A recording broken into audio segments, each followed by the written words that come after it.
tentang tanasubul ayat wassuar, tentang korelasi antara antara ayat dan surat-surat yang ada di dalam Al-Quran, yang beliau menggambarkan seperti rangkaian mutiara, sehingga kitab beliau diberi nama Nazmud Duror fi tanasubil ayati wassuar, rangkaian mutiara pada korelasi ayat-ayat dan surah dalam Al-Quran. Surah yang pertama melarang umat Islam menjalin hubungan dengan orang-orang kafir, menjadikan orang musuh-musuh Allah sebagai aulia. Sementara ayat yang terakhir Allah menekankan lagi, ya ayyuhalladzina amanu la tatawallau qauman ghadiballahu alaihim qad yaisu minal akhirati kama yaisal kuffaru min ashabil kubur. Yaisa di sini adalah fi'il madhi apa mudhari yang paling mudah nih. Madhi atau mudhari, depannya ya. Apa? Nah, itu kan karena terrancukan dengan huruf yang depan. Nah, karena memang fi'il mudhari biasanya itu diawali dengan huruf mudhora'ah. Mudhora'ah itu ada 4. 1 ya, kemudian 2 nun, kemudian ta dan alif. Nah, ini depannya adalah ya. Maka menurut Pak Wahyu benar, ini huruf fi'il apa? Mudhari. Nah, tetapi saya mengatakan bukan. Nah, itu fi'il madhi. Saya lihat dari apanya? Ayo, kok saya jelaskan, kok saya berani bantah. Bukan itu. Bukan fi'il mudhari, tapi fi'il madhi. Mana coba? Nah, akhirnya fathah. Nah, ya fi'il madhi mabniun alal fathi kama ya isa. Loh, ya itu. Jadi belakangnya apa? Fathah. Tapi bukan nasab loh ya. Beda antara fathah dengan apa? Nasab. Ya. Kalau fathah itu mesti nasab, tapi kalau setiap nasab belum tentu fathah. Begitu. Ini dalam perspektif ilmu nahwu. Jadi ya isa di sini adalah fi'il madhi. Kalau tadi dilihat dari perspektif depannya, itu dari huruf depannya seakan-akan ini fi'il mudhari karena depannya adalah ya, tetapi yang jadi patokan dalam ilmu nahwu adalah yang belakangnya, yaitu fathah, sehingga ini fi'il madhi.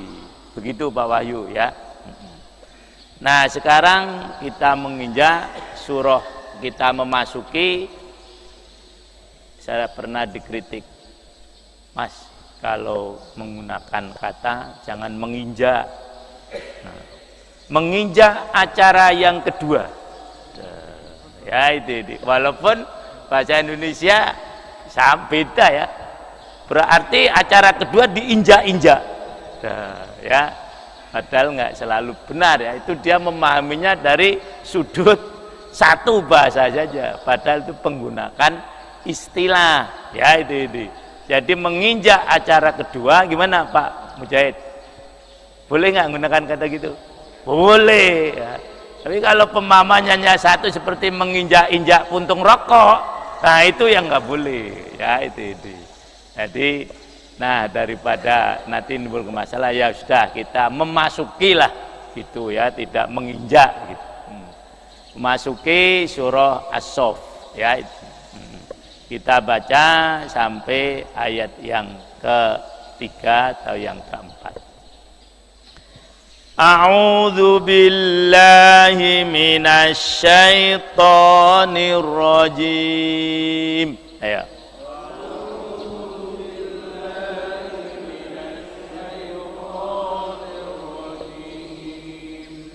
Bismillahirrahmanirrahim.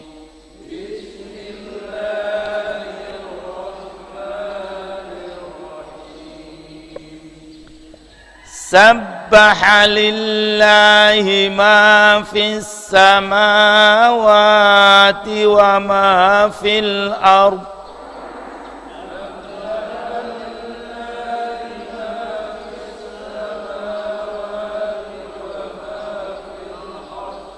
wa huwal azizul hakim.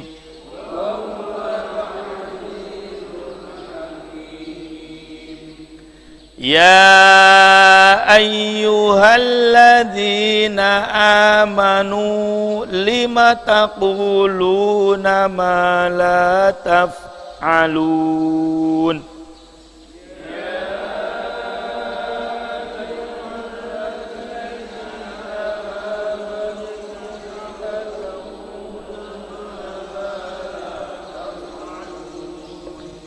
Kabura maqtan 'indallahi an taqulu ma la taf'alun.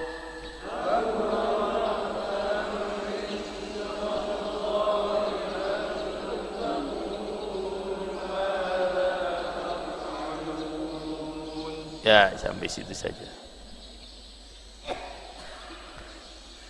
Sabbaha, bertasbih, lillahi, kepada Allah, ma fis samawati, apa yang ada di langit, ya, di langit-langit, semua langit, menerjemahkannya jangan langit-langit, semua langit, wa ma fil ardi, dan apa yang ada di bumi. Masih ingat nggak Pak Wahyu? Kenapa kalau langit oleh Allah sering disebut jamak? Kalau bumi enggak berlapis-lapis? Enggak. Beda ya. Ayo, kenapa? Masih ingat enggak yang dulu dijelaskan sama saya? Kenapa Allah sering menyebut langit itu banyak menggunakan plural, jamak. Nah, sementara kalau bumi sering menggunakannya mufrad, satu. Pak Jumrani masih ingat? Lalu, oh ya sama, bahasa bumi nggak rongga-rongga. Kalau bumi ya tetap berongga lah kalau. Kenapa? Masih ingat? Apa? Ya, karena memang bumi yang kita tempati ini satu. Ada nggak bumi yang lain? Nggak ada, planet bumi satu. Tapi kalau sama galaksi, nah planet banyak. Begitu maksudnya, ya. Jadi kalau samawat itu banyak, tapi bumi yang kita tempati ini satu. Belum ditemukan lagi dan rasanya sulit ada tempat lain yang cocok untuk manusia, walaupun sudah berusaha dieksplor. Amerika sekarang membuat angkatan keempat. Kalau militer matranya kan 3, yaitu matra udara, kemudian matra kepolisian, matra laut, matra darat, kan itu kan 4 kan. Nah, oleh Amerika sekarang negara-negara lain kalah ini apa? Matra ruang angkasa. Loh, dia sudah membuat militer ruang angkasa. Kemarin diresmikan oleh Presiden Amerika siapa? Trump. Loh, ya, di tengah-tengah impeachment dan pemakzulan, dia mengumumkan satu angkatan lagi. Yang ini baru dia yang punya, baru Amerika yang punya, yaitu angkatan ruang angkasa. Biasanya kan tadi angkatan laut, angkatan udara, angkatan darat, angkatan kepolisian. Amerika nambah satu sekarang, angkatan ruang angkasa. Jadi kalau bumi ya memang satu ya. Wa huwal azizu, dan dialah yang maha perkasa, al hakimu, yang maha bijaksana. Ya ayyuhalladzina amanu, wahai orang-orang yang beriman. 5, karena apa? Jadi ma istifham apabila didahului dengan huruf jar maka alifnya hilang. Ini ketentuan seperti ini. 5 artinya asalnya 5 begitu. Karena apa?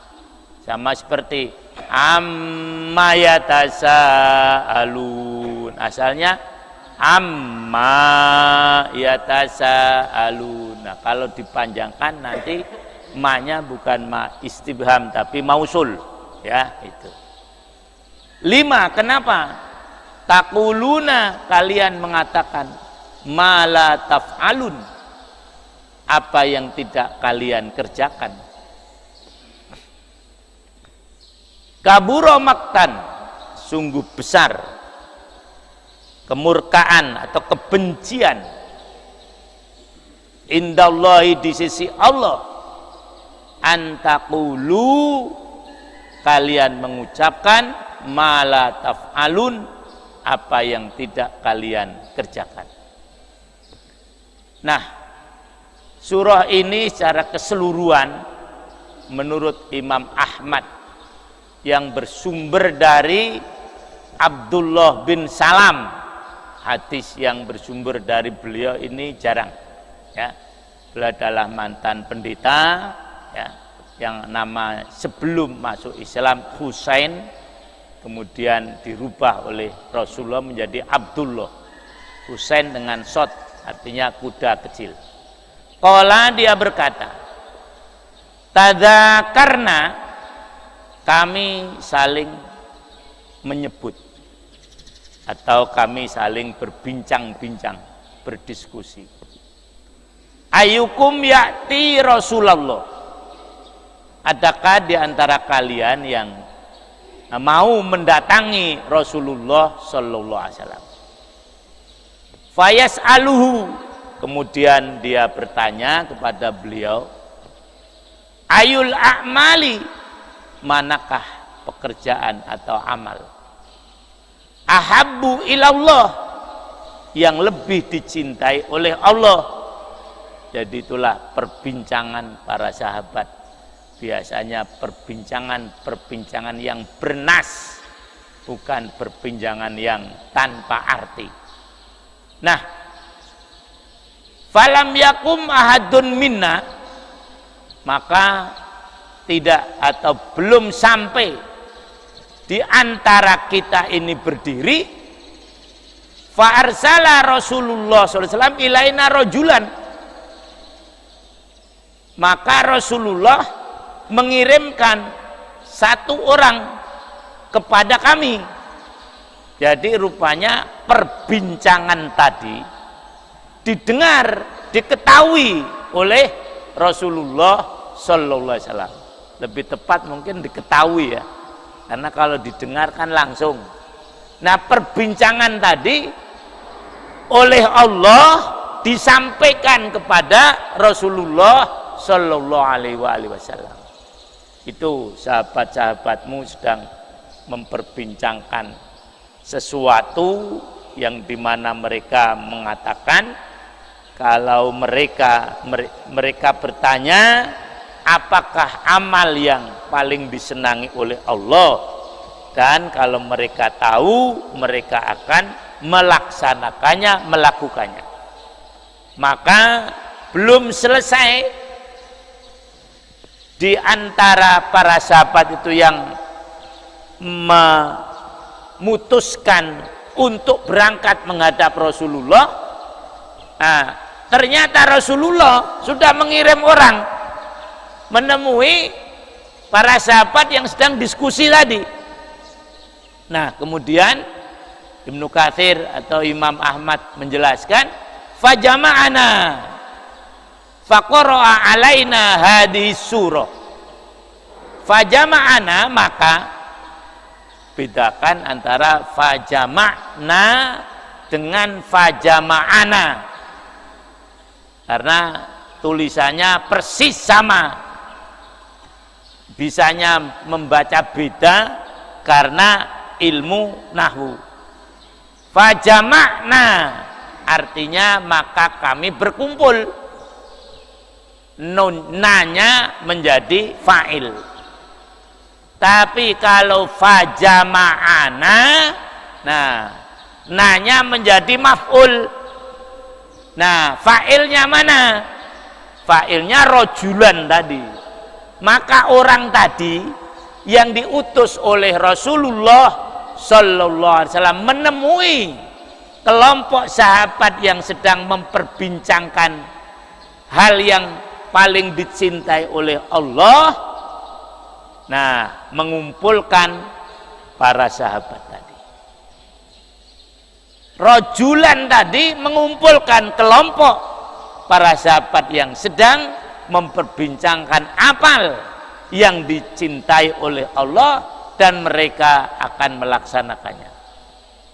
Faqara'a alaina hadhihi surah, maka kemudian dia membacakan kepada kami surah ini, yakni surat as-saff kullaha, yaitu dia membacakan seluruh surah as-saff.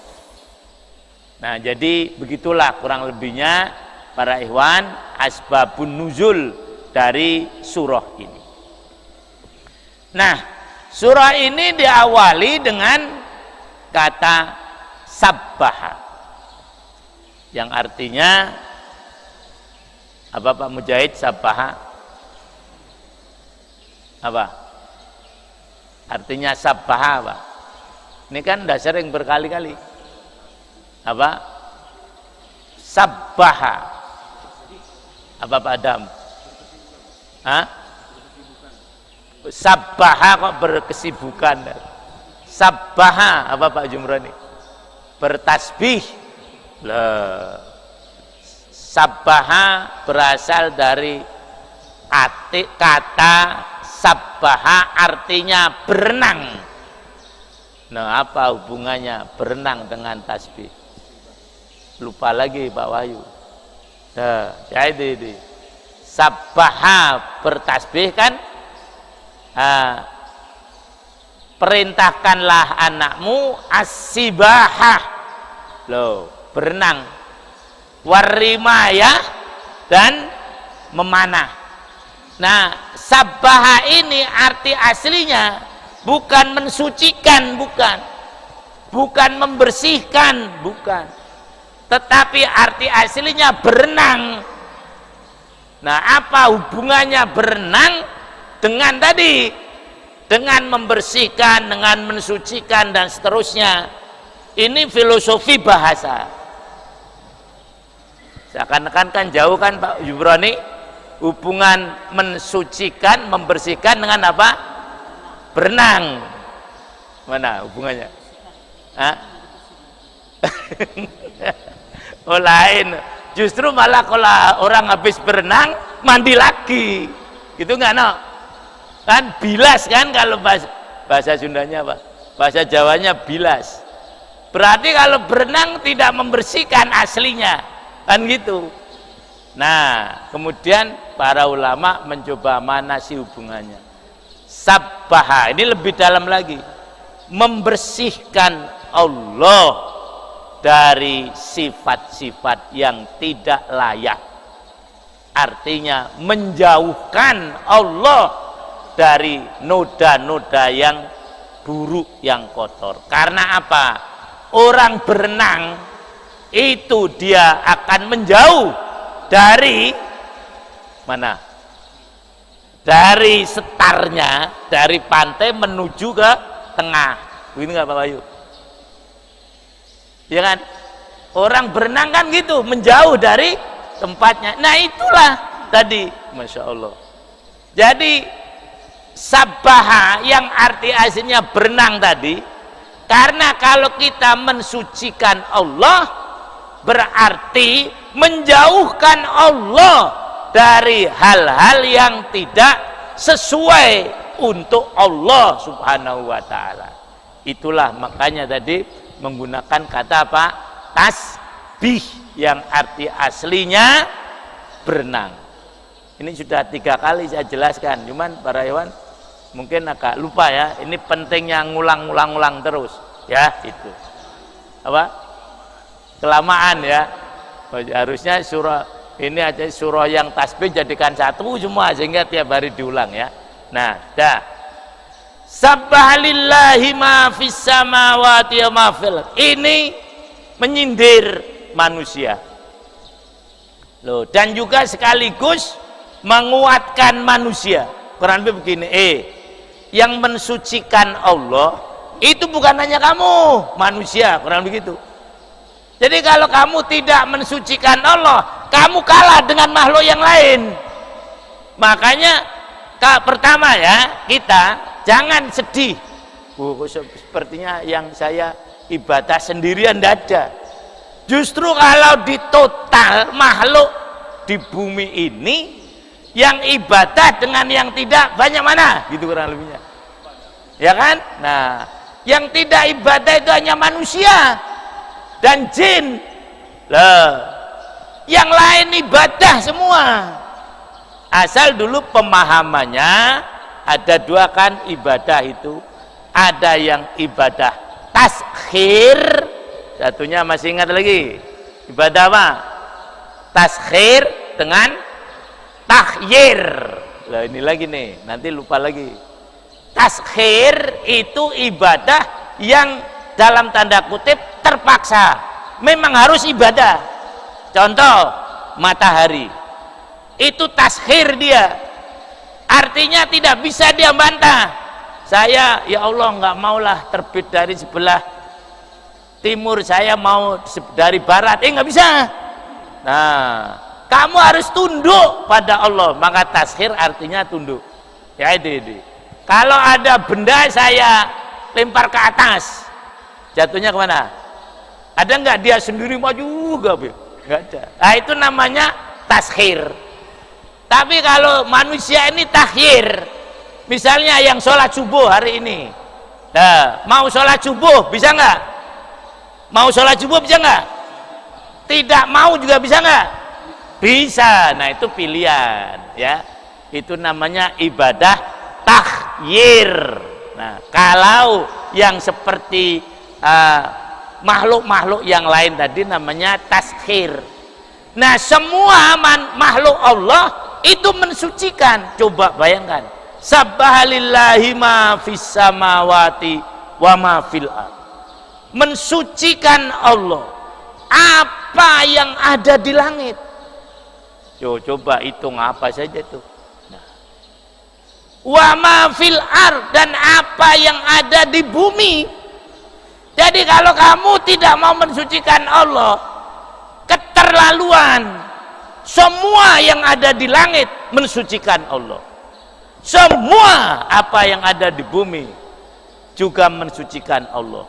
Yang tidak mau, keterlaluan. Berarti dia sendiri itu nyeleneh, kurang lebih bahasanya gitu. Wong yang lain bertasbih. Begitulah kurang lebihnya ya. Ya, takhyir.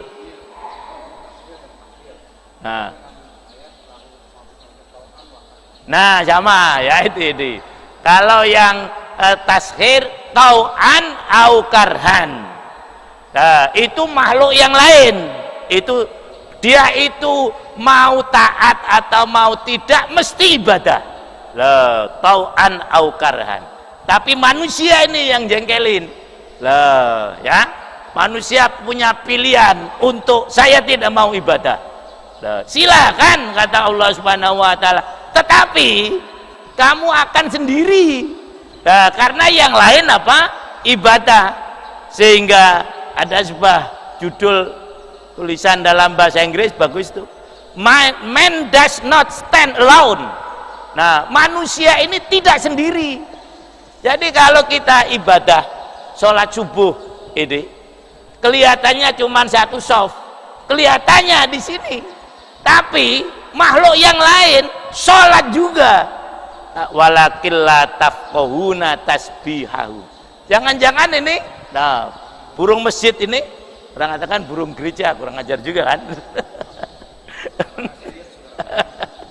Ini tasbih semua. Nah, kalau kita tidak tasbih, waduh payah. Nah, semacam itulah. Tadi saya katakan dorongan Allah Subhanahu wa taala agar kita selalu mensucikannya. Ya ayyuhalladzina amanu lima taquluna ma la taf'alun. Wahai orang-orang yang beriman, kenapa kamu mengucapkan apa yang tidak kamu kerjakan? Karena tadi mereka akan berbincang-bincang apa amal yang paling disenangi oleh Allah Subhanahu wa taala. Nah, nanti dijawab oleh Allah Subhanahu wa taala pada ayat yang ke-10 bahwasanya hal adullukum ala tijaratin tunjikum min adabin alim. Itu Allah jawabnya semacam itu.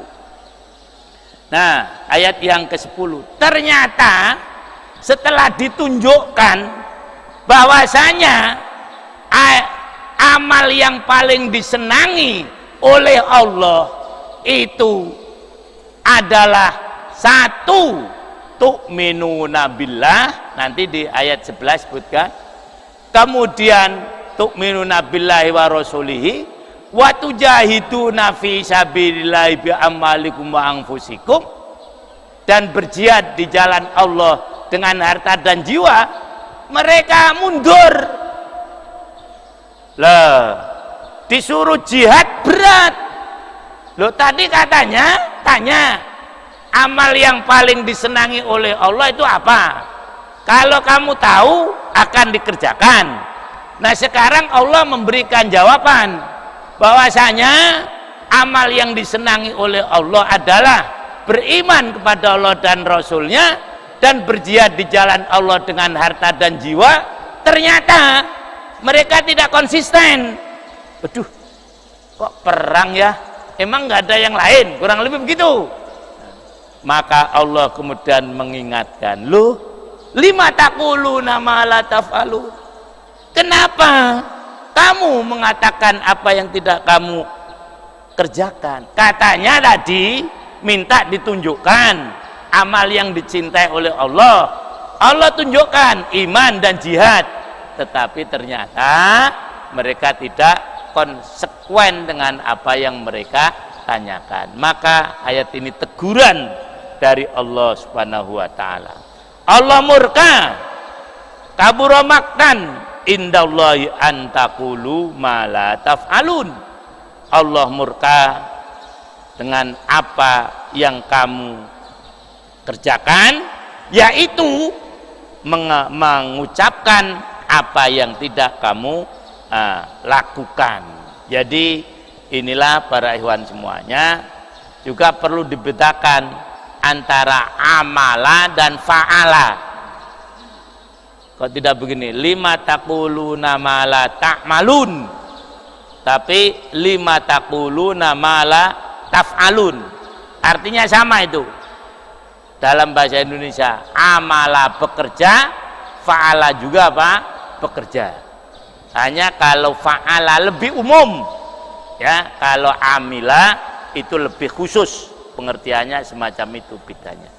Nah, inilah para ikhwan semuanya tentang asbabun nuzul dan juga kandungan dari ayat yang pertama sampai dengan ayat yang ketiga. Nah, kemudian ayat yang keempat Allah menjelaskan bagaimana seharusnya kita ini bermasyarakat. Itulah yang nanti akan dijelaskan pada ayat yang keempat. Demikian, mudah-mudahan manfaatnya. Aya naqtatim bi kafaratil majlis. Subhanakallahumma wa bihamdik asyhadu an la ilaha illa anta astaghfiruka wa atubu ilaik. Lafa minkum masyukran. Assalamualaikum warahmatullahi wabarakatuh. Assalamualaikum warahmatullahi wabarakatuh. Aya nabtadi bidu'ai talabil ilmi. Bismillahirrahmanirrahim. Rabbi zidni ilma. Allahumma anfa'ni bima 'allamtani wa 'allimni ma yanfa'uni warzuqni ilma yanfa'uni. Amin. Kita lanjutkan para ikhwan dengan ayat yang keempat dari surah As-Saff ini. A'udzu billahi minasy syaithanir rajim. Ya.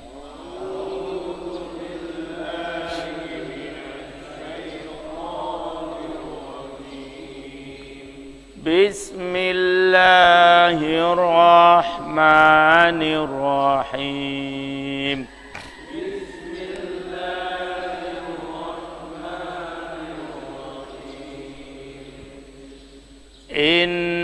Innallaha yuhibbul ladzina yuqatiluna fi sabilihi shaffa.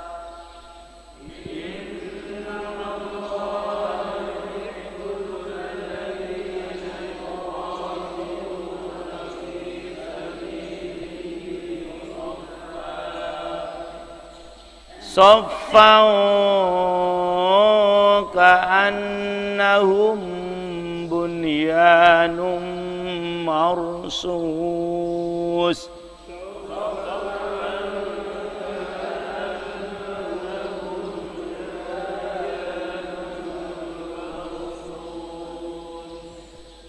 Innallaha, sesungguhnya Allah, yuhibbu, senang, menyenangi, alladzina yuqatiluna, orang-orang yang berperang, fi sabilihi, dalam jalannya, soffan, dengan berbaris, ka'annahum, seakan-akan mereka, marsus, bangunan yang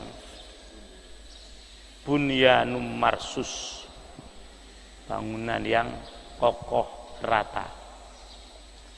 Nah, disinilah dalil yang kita gunakan. Kenapa orang harus, atau umat Islam harus berjamaah. Barisan, unsur utamanya apa, Pak Eri?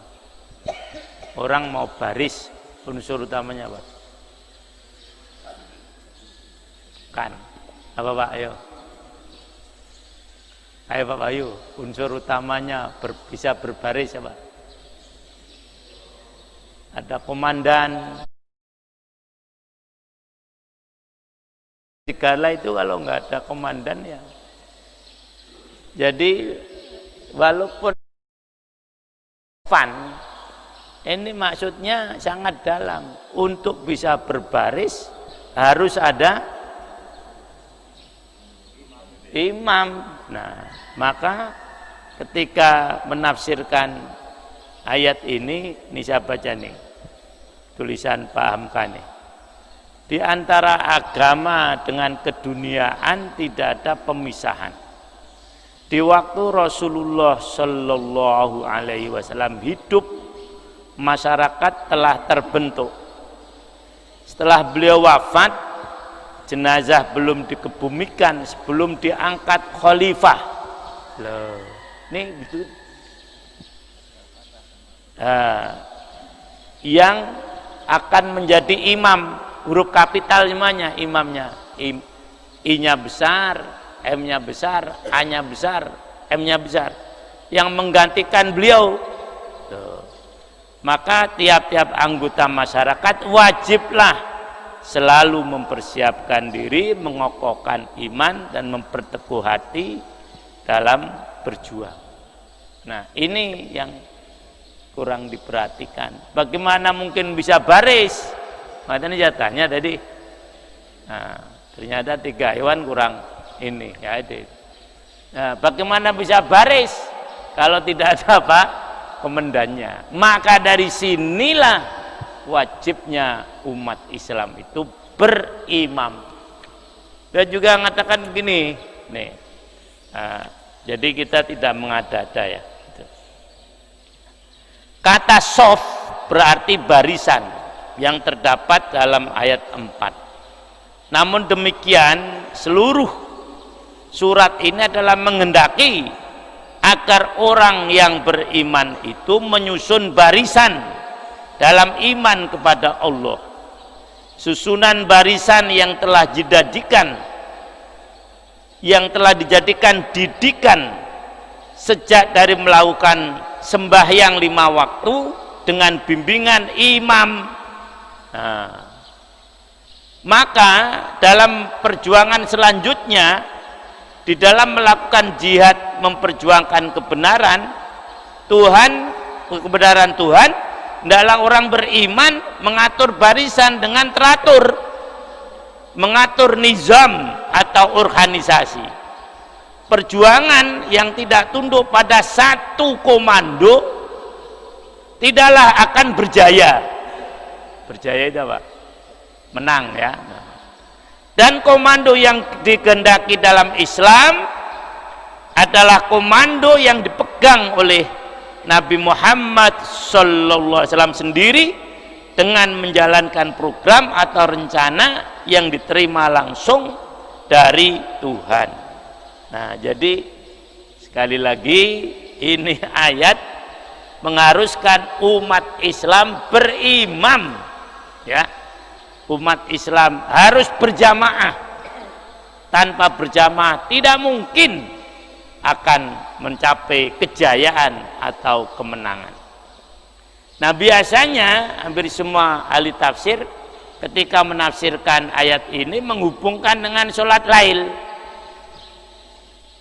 Qala Rasulullah sallallahu alaihi wasallam, "Salasatun yadhakullahu ilaihim.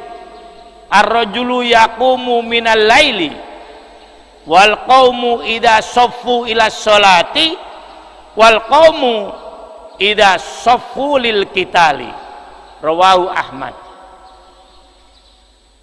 Yang artinya Rasulullah sallallahu alaihi wasallam bersabda, 3 orang yang Allah tertawa, artinya ridho maksudnya, melihat mereka. Siapa itu? Yang pertama, seorang laki-laki yang bangun sholat di tengah malam. 1. Yang kedua, suatu kaum yang bersaf dalam sholat berjamaah. 2. Nah, kemudian yang ketiga, suatu kaum yang bersaf ketika berperang. Ini ya, oleh karena itu para hewan jangan tinggalkan ini, sholat tahajud jangan tinggalkan. Apa beratnya betulnya sholat tahajud? Nggak ada beratnya, malah kalau tidur terus sampai pagi pusing ya itu ini. Nah, apa beratnya sholat jamaah? Apa beratnya? Coba, kalau sholat berjamaah masih bisa dilakukan oleh orang munafik, tapi kalau sholat tahajud nggak ada orang munafik yang melakukan sholat tahajud, nggak ada. Nah, jadi satu-satunya apa?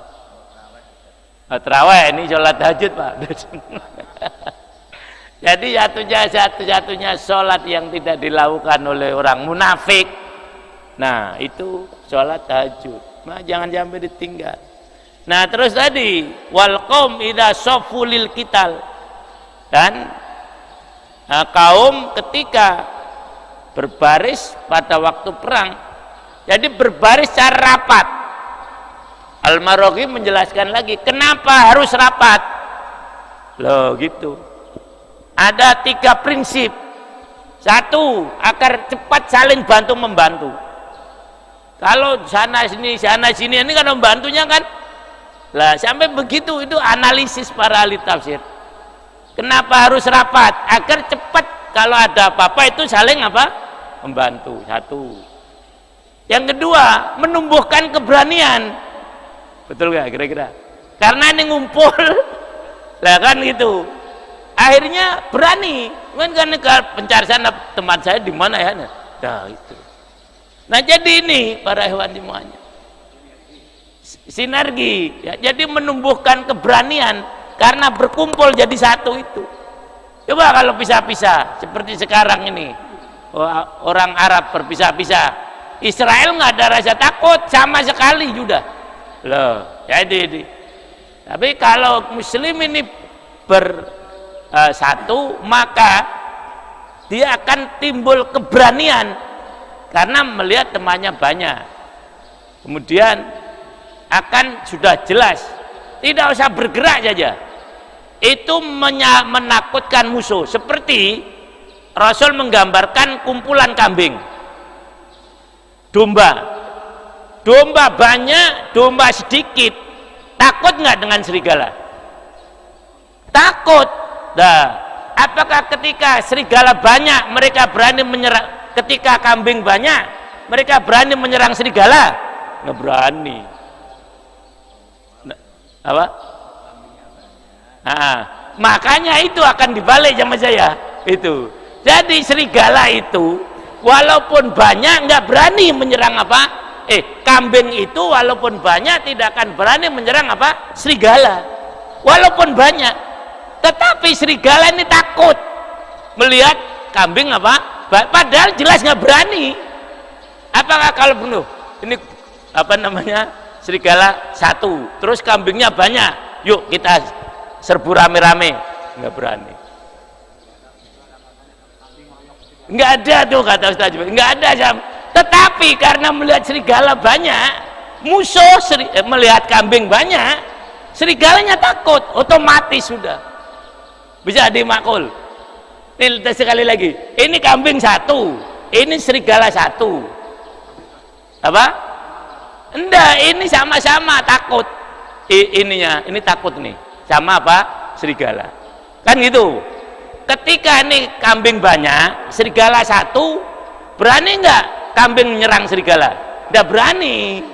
Tetapi karena ini melihat banyak, serigalanya apa? Nggak berani. Nah itu, nggak usah apa-apa aja lah. Ya itu. Nggak usah apa-apa. Loh, itu sudah membuat takut musuh. Asal apa? Bersatu. Kayak tadi, berjamaahnya, mohon maaf tanda kutip, berjamaahnya apa? Kambing. Lah, berjamaahnya biri-biri misalnya begitu. Ini membuat serigala takut. Padahal nggak pernah ada ceritanya kambing mengeroyok apa? Nah itulah para hewan semuanya. Kadang-kadang apa? Pisahkan dulu mesti. Nah, padahal sebetulnya kalau dia nyerang sebanyak, itu tadi kambing banyak nih, serigala nyerang. Nah, balas nggak kambingnya? Enggak. Lawang takut kok dia. Hanya karena ini berkumpul, serigalanya apa? Jadi takut. Artinya apa? Membuat takut musuh. Nah, kalau kita anak berjamaah, membuat takut musuh. Walaupun mungkin kekuatan kita masih lemah, tetapi asal kita bersatu, udah musuh takut. Nah, begitulah kurang lebihnya. Maka di sini prinsipnya berjamaah. Oleh karena itu jangan menunggu kekuatan dulu baru berjamaah. Anda dibalik saja, justru jamaah menimbulkan apa? Kekuatan. Nah, maka kan ada ucapan ulama, wala quwata illa bil jamaah. Nah, kalau Umar kan lain lagi ya itu nih. Wala islama illa bijamaah. Lah ini enggak. Wala quwata illa bijamaah. Tidak ada kekuatan kecuali dengan apa? Jamaah. Nah, ayat ini para hewan semuanya hanya satu baris, tapi prinsip kemenangan ada di sini. Innallaha yuhibbul ladina yuqatiluna fi sabilihi shaffan ka'annahum bunyanum marsus. Maka 3 hal tadi jangan tinggalkanlah ya. Salat berjamaah, salat lail. Kenapa pagi-pagi ngantuk? Karena enggak salat lail. Jangan malah dibalik. Kan hadisnya jelas. Kan kemarin dibacakan Ustadz Haji dari Riyadhus Shalihin. Siapa yang salat tahajud, maka paginya hatinya akan segar, kan gitu, penuh dengan kegembiraan, kelapangan, banyak nasyatoh. Tapi siapa yang tidak sholat tahajud, paginya apa? Males loh, ya itu hati sumpek dan seterusnya. Itu jangan dibalik dengan kadang saya pagi-pagi ngantuk karena apa? Wah, nggak ada. Nggak bener itu sholat tahajudnya. Kalau nggak tidur ngantuk ya. Tapi kalau habis sholat tahajud ngantuk, hadisnya nggak mengatakan gitu. Karena kalau sholat tahajud pagi mesti nasyatoh, dia akan penuh dengan kegiatan, aktivitas, yaitu dan dia akan penuh dengan kebahagiaan. Dalam ayat ini tekanannya Berjamaah. Nah.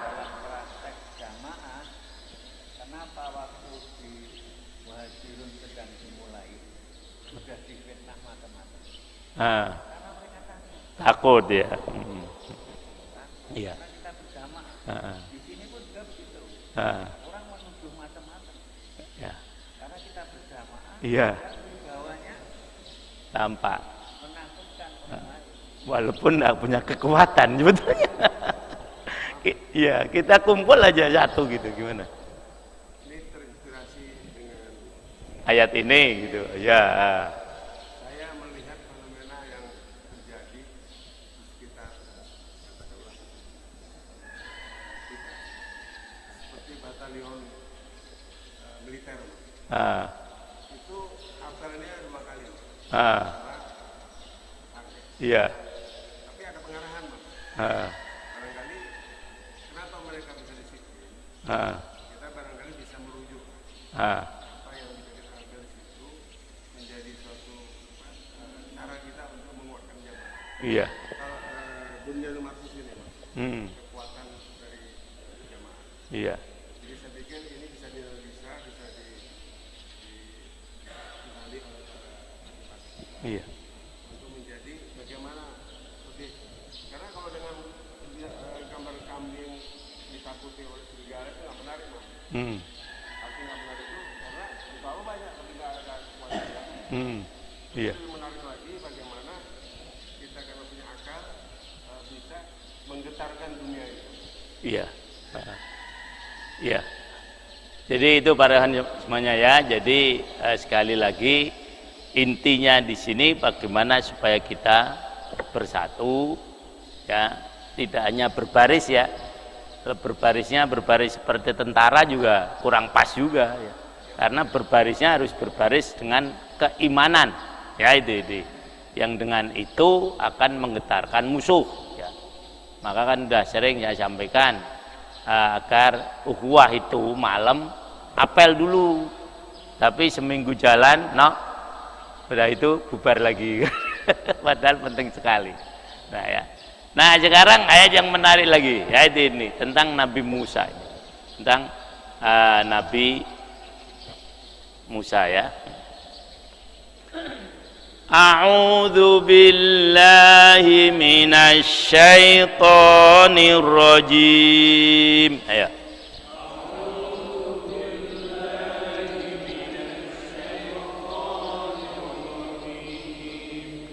Wa idz qala Musa liqaumihi ya qaumi limatu dzunani wa qad ta'lamuna anni rasulullahi ilaikum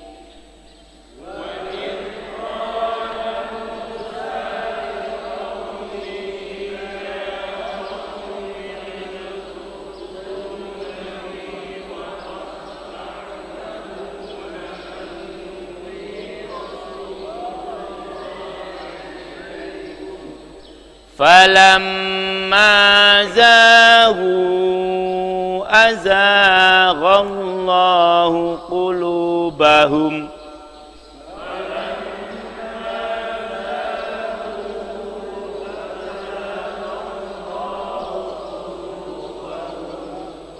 wallahu la yahdil qaumal fasiqin.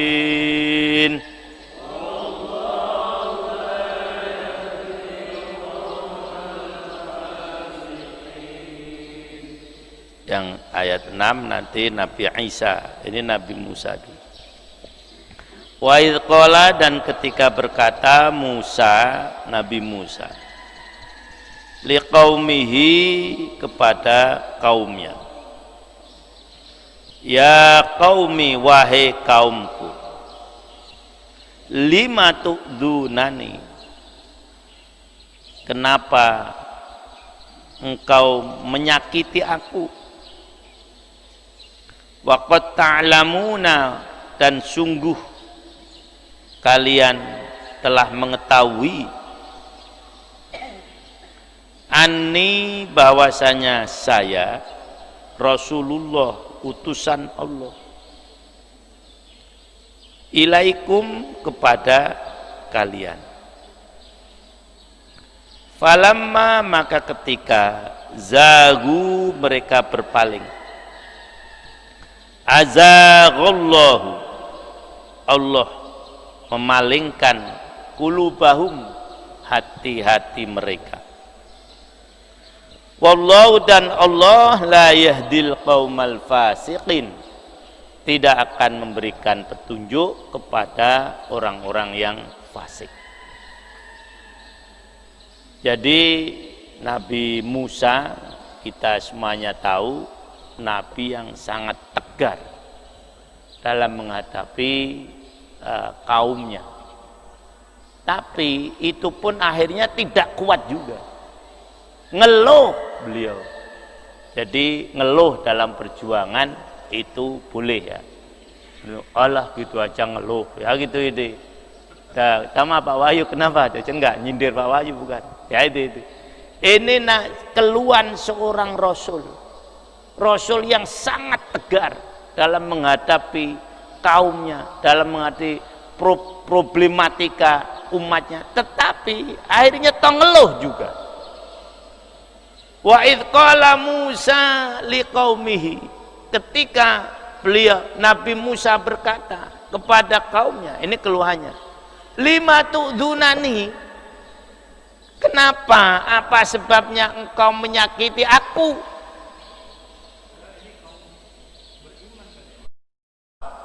Ya Bani Israel beriman pada Nabi Musa. Ya itu. Nah nanti dijelaskan apa saja yang membuat Nabi Musa itu merasa tersakiti. Ada 10 hal itu ahli tafsir menjelaskan. Dan masalahnya besar-besar. Sampai nanti Rasulullah menyatakan, mudah-mudahan Allah merahmati Nabi Musa. Beliau telah disakiti oleh kaumnya lebih dari saya. Padahal Rasulullah berapa disakiti oleh kaumnya, tapi beliau masih menganggap Nabi Musa lebih berat menghadapi gangguan atau hal yang membuat beliau sakit dari kaum. Rahmatullah ala Musa, semoga rahmat Allah melimpah kepada Nabi Musa. Laqad udiya bi aksara min hada, beliau telah disakiti lebih dari ini. Ini saya, maksudnya Rasulullah. Fasobaro, tapi beliau tetap bersobar. Nah itu. Padahal ini disebutkan, waqad ta'lamuna anni Rasulullah ilaikum. Kamu tahu kalau saya ini Rasulullah. Buktinya juga jelas. Misalnya tongkat saya menjadi ular. Nah, bukti saya. Kemudian berbagai macam cobaan ditimpakan oleh Nabi, oleh Allah kepada Fir'aun, membuktikan saya ini Nabi.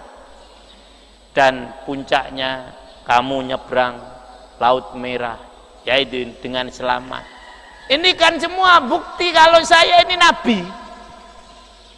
Tetapi kenapa kalian banyak menyakiti saya? Begitu mereka menyeberang Laut Merah, kemudian melihat ada satu kaum yang menyembah berhala, minta Nabi Musa, kenapa kita tidak menyembah berhala seperti mereka? Loh, coba bayangkan, 5 tu'dunani itu ganggu yang menyakitkan hati Nabi Musa.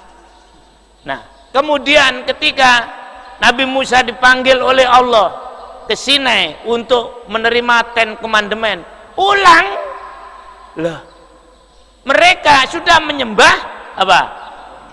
Anak sapi. Loh, baru ditinggal berapa hari? 40 hari pulang-pulang kamu udah nyembah sapi. Loh, ya itu. Nah, terus lagi mereka minta, wah Musa, masa Tuhan nggak kelihatan? Saya ingin supaya Tuhan itu tampak. Loh, biar saya nyembahnya bisa mantap. Coba bayangin. Lah, itulah hal-hal yang membuat Nabi Musa, ya Allah, ini kau ini bagaimana? Lagi menyakitkan lagi, ketika mau menyerbu orang Palestina, musuhnya banyak. Akhirnya apa kata mereka? Udah Nabi Musa berangkat sendiri, saya tak duduk di sini saja. Coba bayangkan. Nah itu. Jadi inna hahuna qaidun. Udahlah kamu berperang dengan Tuhanmu sana. Saya tak nunggu di sini. Nanti kalau sudah menang, nah saya akan masuk kota itu. Coba bayangkan. Loh. Ketika mereka di Padang Tih, yaitu ini sampai 40 tahun, Allah sediakan berbagai macam makanan di situ, mana ada salwa. Bosen juga, malah minta timun, kerai, macam-macam lah. Kan diributkan itu. Ini bagaimana? Nabi Musa nggak ada di sini. Ihbitu misrang fa inna lakum ma sa'altum. Nah kalau kamu mau itu sana balik lagi ke Mesir. Kurang lebih kan gitu. Di sana memang ada. Ini alasannya Nabi Musa bosan masa makan cuman mana salawat terus. Saya rindu ingin makan dulu makanan dia Pak di Mesir. Ya sana balik sana. Loh bilang gitu. Inilah hal-hal yang membuat Nabi Musa merasa tersakiti. Bahkan ketika Nabi Harun meninggal, ini tapi ini riwayat Israeliat, ya ini nggak ada Quran. Itu. Ini Nabi Harun kan meninggal wajar, dituduhkan dibunuh oleh Nabi Musa. Coba bayangkan. Lah, 5 tu'dunani wa qad ta'lamuna anni Rasulullah. Maka pantas karo Rasulullah, ya Allah, Nabi Musa begitu beratnya disakiti oleh kamu, tetap sabar. Dan terakhir yang dulu pernah saya ceritakan, walaupun ini hadisnya masih dipertentangkan, tetapi itu riwayat Imam Al-Bukhari, sehingga banyak hadis yang menampilkan riwayat ini. Wallahu alam bisawab. Nabi Musa diisukan oleh kaumnya, walaupun gagah perkasa, tetapi mohon maaf, alat kelaminnya kecil. Tuh bayangkan, sampai semacam itu. Tuh. Kenapa? Ini cerita Israel tapi diriwayatkan oleh Imam Al-Bukhari. Karena Nabi Musa nggak pernah mau mandi bareng. Mereka kalau mandi kan bareng tuh di satu tempat tuh, kalau di jeding apa di mana kalau itu pemandian umum. Nah Nabi Musa tidak mau itu, wah isukan begitu. Nabi Musa dengarlah ini gimana nih caranya untuk menahan atau untuk menghadapi isu-isu ini. Allah Maha bijaksana. Mandi Nabi Musa. Biasanya mandi beliau setelah orang pada pergi semuanya. Kan gitu. Nah, ketika mandi, selesai mandi, nah Allah merintahkan supaya batu yang ditempati, yang dijadikan tempat oleh Nabi Musa untuk menaruh bajunya, lari. Loh, batunya itu lari. Loh, dengan tidak sadar Nabi Musa lari ngejar tadi. Nah, akhirnya orang tahu, oh ternyata normal juga kan gitu. Coba bayangkan. Nah, itulah para hewan semuanya. Nah, akhir-akhirnya Ibnu Katsir ini tasliyah, ini hiburan untuk Rasulullah Sallallahu Alaihi Wasallam. Kalau kamu disakiti oleh kaum kamu, Nabi Musa lebih dari itu. Ini juga bukan hanya untuk Rasul, tapi juga kita para hewan semuanya. Dalam penegak hak, kalau kita menghadapi berbagai macam gangguan, ingat para nabi-nabi yang dahulu pun juga menghadapi berbagai macam gangguan. Tidak hanya kita, para nabi semuanya. Dan hadis-hadis banyak yang Rasul, walaupun beliau itu gangguannya tidak kurang dari mereka, tetapi selalu memuji nabi-nabi yang disakiti oleh kaumnya. Misalnya yarhamullahu Luton, mudah-mudahan Allah merahmati Nabi Lut. Laqad kana ya'wi ila ruknin sadid, sungguh beliau itu pernah bersandar pada dinding yang teguh ketika kaumnya meminta agar menyerahkan tamu-tamunya yang padahal malaikat pada mereka untuk diajak melakukan perbuatan mesum, laki dengan apa? Laki-laki. Juga ketika Nabi Ibrahim beliau ragu-ragu tentang keberadaan Allah Subhanahu wa taala, sehingga beliau minta agar bisa menjadikan ayat yang sering saya baca, burung yang sudah dicacah-cacah menjadi satu. Tetapi Rasul tetap menganggap saya sebetulnya ahakku bisyaki min Ibrahim.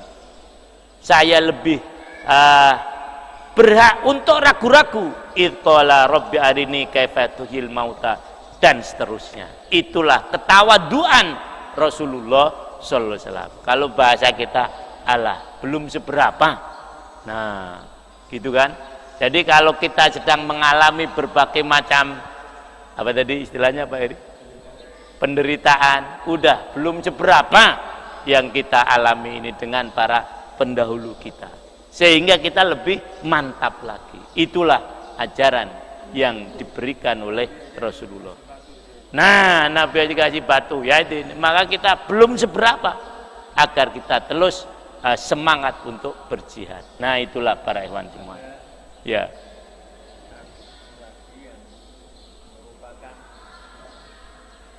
Bagaimana umatnya menyakiti ketika umatnya sudah masuk ke Palestina dengan bahasa Hinto, dia mengganti Hinto. Apa lagi? Ayat sebelumnya kan perintah berjamaah. Iya. Kok contohnya Nabi Musa. Ini apa hubungannya antara ayat sebelumnya dan ayat ini? Terus yang ketiga, ayat ini kan sebenarnya ada sebuah pelajaran bagi orang yang sudah berjamaah tetapi tidak taat imam, itu hakikatnya kan fasik. Iya. Hakikatnya menyakiti imam. Iya. Dari sisi ini perlu dijelaskan lebih jelas. Iya. Karena mereka tidak merasa. Mereka tetap merokok. Nah. Bahkan rasa bicara merokok gelut. Wah, tidak pernah sholat berjamaah, tidak pernah datang pengajian, riasah pun tidak pernah, ukuah, tidak pernah hadir, itu kan menyakiti imam.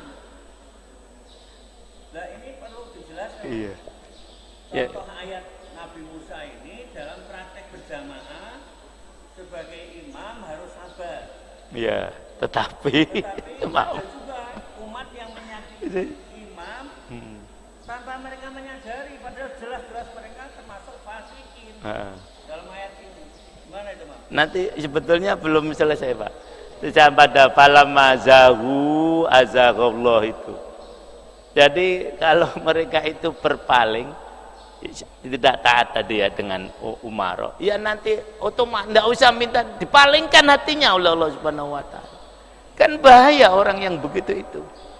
Nah tadi Nabi Musa di samping ganti hintoh, masuk suruh sujud malah jengking, ngerti jengking?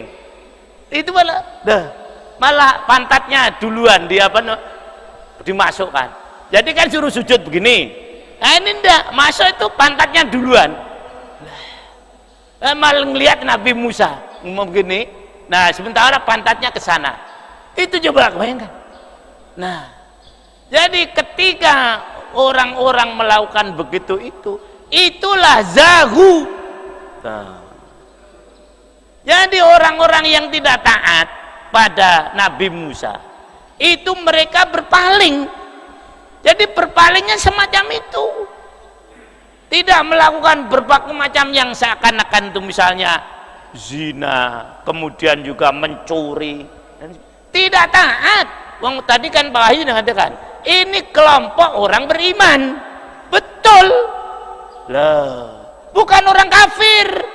Lah, kalau lebih dikecil, ini kelompok orang-orang jamaah yang sudah pada beat, kan begitu. Tapi yang datang yang rajin-rajin semua Pak Manus. Nah, ini para hewan semuanya. Yang ini yang tidak zahu, ya ini. Nah, oleh karena itu para hewan semuanya, sekali lagi, di sini Allah mengingatkan, falamma zahu azaqallahu qulubahum. Apabila mereka tidak taat, menyakiti, bagian daripada zahu adalah menyakiti amir, kalau caranya gitu. Nah, menyakiti umaro, menyakiti orang tua, lah ada gitu ya, itu. Ini zahu. Yang istri menyakiti suami, suami menyakiti istri, lah ya itu. Kalau ini yang terjadi, dipalingkan hatinya oleh Allah Subhanahu wa Ta'ala. Nah, jadi inilah para hewan semuanya, dan akhirnya dia tersesat dan sengsara dia. Gunakan Allah mengatakan zahu. Itu satu kesesatan yang membuat kesengsaraan. Kalau dolal kan jarang dikatakan kata zahu. Jadi zahu itu satu penyimpangan yang apabila diteruskan di sana menjadi tempat yang menuju tempat yang menghancurkan dia. Itu zahu. Maka kita berdoa, Rabbana la tuzigh qulubana. Itu ba'da'id hadaitana wa hab lana min ladunka rahmah innaka antal wahhab. Dan akhir-akhirnya seperti yang dirasakan Bani Israel sekarang ini. Nah, apakah hewan-hewan dalam jamaah mau semacam itu? Hidup seperti Bani Israel yang sekarang di negara Israel. Itu satu. Atau ketika dia diaspora pun tidak ada yang mau menerima. Nah, bagaimana Hitler, walaupun ini mereka ada yang menganggap ini buat-buatan, menghancurkan mereka. Manusia akhirnya benci, mana ada orang yang senang pada orang Israel? Enggak ada. Wong sama-sama temannya aja saling benci-membenci kok. Tasabum jami'an wa qulubuhum syat. Ini zagu ketika dia tadi menyakiti pimpinannya, ketika menyakiti Nabi Musa. Jadi dia menyimpang yang menuju sekali lagi kepada kehancuran diri sendiri. Islam tidak akan hancur dengan orang-orang yang mengganggu atau menyakiti para nabi, menyakiti apa? Fasik lah akhirnya ya. Fasik artinya apa Pak Asim? Rusak, rusak dan merusak. Maka kan Rasul gitu kan, uktulul fawasik al khomsah, bunuhlah binatang yang merusak yang 5. Ini fasik itu rusak, maka dia kalimatnya zagu. 1 ular kan gitu, kemudian kalajengking, kemudian tikus dan seterusnya. Itu semuanya binatang yang merusak, namanya fawasik dalam hadis itu. Hah? Disuruh bunuh ya kalau mengganggu, kan dia mengganggu ya enggak ya itu.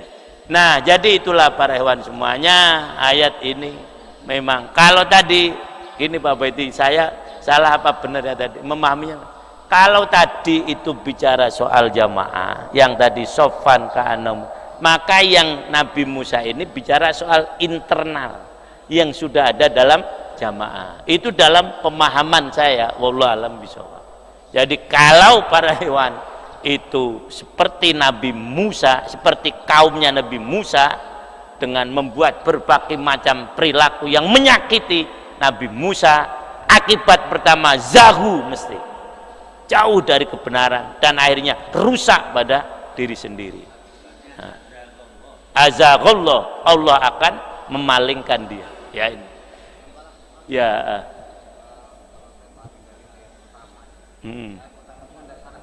Ya.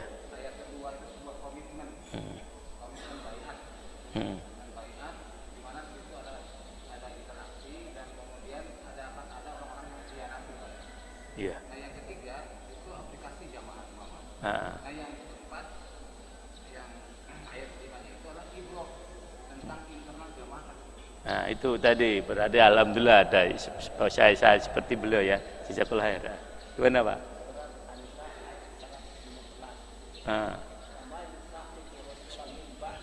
Tabayyana wa yattabi. Ya, iya. Iya.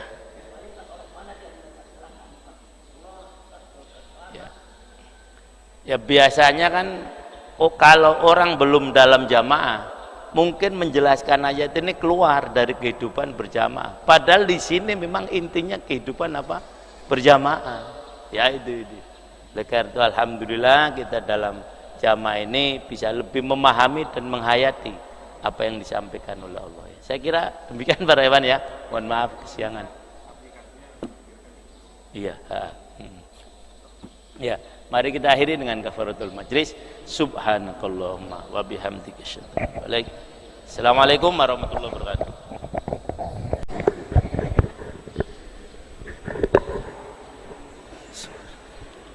Assalamualaikum warahmatullahi wabarakatuh.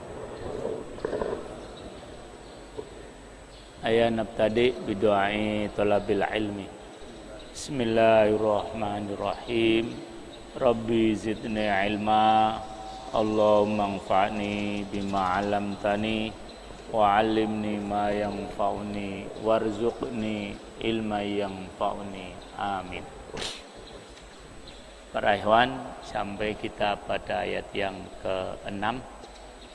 Mungkin ayat ini juga waqi'iyah.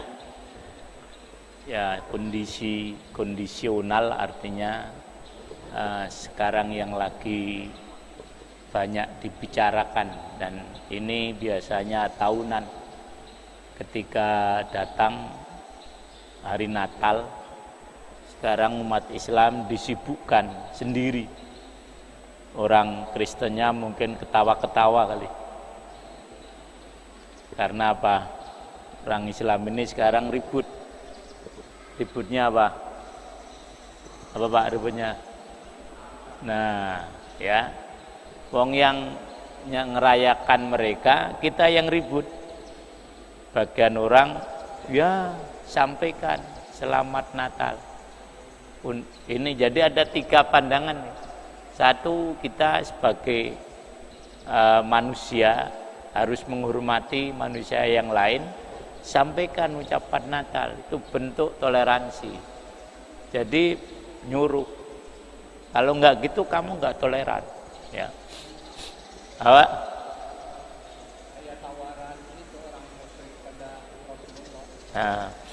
Nah, terus yang kedua, ya enggak apa-apa lah nyampaikan, tapi enggak nyuruh. Kamu mau ucapan Natal silakan, enggak ya juga enggak apa-apa. Nah, yang ketiga, yang melarang, janganlah kita mengucapkan Natal segala itu bukan urusan kita. Nah, jadi kita yang ribut, merekanya yang merayakan. Jadi itulah para ikhwan kondisi muslimin saat ini. Saya kira tidak lepas dari ayat-ayat yang sebelumnya. Nah, karena banyak menyalahi perintah Rasulullah Sallallahu Alaihi Wasallam, atau kalau ayat sebelumnya menyakiti Nabi Musa alaihissalam. Berarti yang tadi pagi kita ambil pengertian, apabila umat banyak menyakiti pimpinannya, menyakiti rasulnya, ya mau tidak mau hatinya akan dipalingkan oleh Allah Subhanahu wa taala. Betul-betul dipalingkan oleh Allah. Walaupun dia tidak mau. Pada surah Al-An'am ayat yang ke-10 ini sebagai penjelasan soal Allah memalingkan. Falamma zahu azaghallah. Ketika mereka berpaling, ya Allah palingkan. Allah yang memalingkan. Walaupun mungkin asalnya mereka tidak mau berpaling. Coba para ikhwan lihat di surah Al-An'am surah ke-6 ayat yang ke-110. Allah mengingatkan wa nuqallibu afidatahum wa absarahum kama lam yu'minu bihi awwala marrah wa nadaruhum fi tughyanihim ya'mahun. Begitulah kami memalingkan hati dan penglihatan mereka seperti mereka belum pernah beriman kepada Al-Quran. Nah, jadi kalau bahasa guru saya namanya kalis. Kalis itu nggak ada bekasnya sama sekali. Jadi ketika dia dipalingkan oleh Allah, seakan-akan dia belum pernah beriman kepada Quran. Seperti ini kan, ini kita beriman nih, ya ini. Tapi nanti kalau hati dipalingkan oleh Allah, nggak ada lagi. Seakan-akan kita belum pernah atau tidak pernah beriman. Kama lam yu'minu bihi awwala marrah. Allah palingkan hati dan penglihatan mereka seperti mereka belum pernah beriman kepada Al-Quran. Loh, apa tidak dahsyat sekali? Wa nadaruhum fi tughyanihim ya'mahun. Dan kami biarkan mereka bergelimang dalam kesesatan. Fi tughyanihim ya'mahun, bergelimang, bingung, tidak mendapatkan jalan keluar. Nah, itulah para ikhwan semuanya. Ya akhirnya karena umat banyak menyalahi perintah Rasul, yang kalau Rasul masih hidup, ya beliau akan sakit hatinya melihat umat berpecah belah, terutama sekali. Diajak sholat jamaah nggak mau, sampai Rasul kan mau membakar kan. Nah, dianjurkan sholat tahajud, beliau kan pernah mengingatkan menantunya sendiri kan, Sayyidina Ali. Jawabnya apa? Ya jawabnya kasar, tapi kalau Allah membangunkan ya saya bangun sendiri, kurang lebih kan gitu. Nah ya Ali begitu jawabnya gitu. Nah dan seterusnya, muslimat disuruh nutup aurat nggak mau, ya suruh menghentikan hal-hal yang tidak baik, ya udah. Itulah para hewan semuanya. Nah sekarang kita lanjutkan yang soal Nabi Isa seperti yang kemarin saya sampaikan. Kalau ayat kelima soal Nabi Musa, dan soal ayat ke-6 soal Nabi Isa. A'udzu billahi minasy syaithanir rajim. Ayo.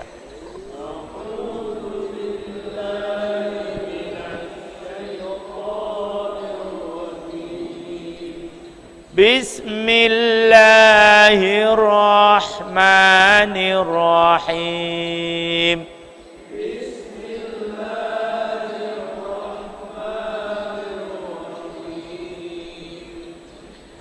Wa idh qala Isa ibn Maryam ya bani Israila inni rasulullahi ilaikum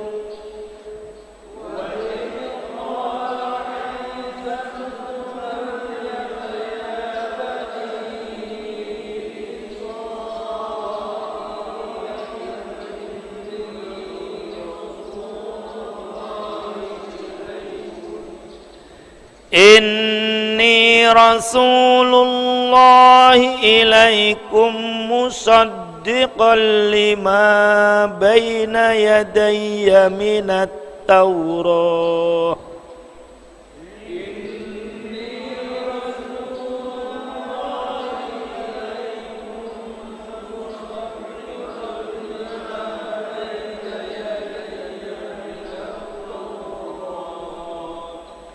Lima baina yadayya minat Taurati wa mubashiran bi rasuli ya'ti min ba'di ismuhu Ahmad.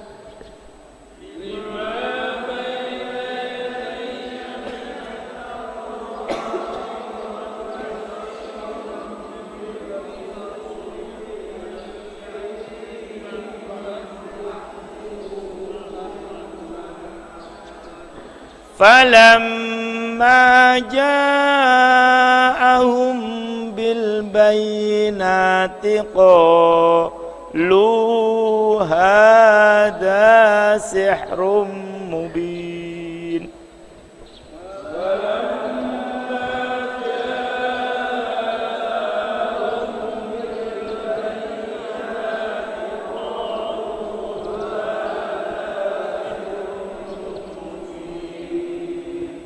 Ya.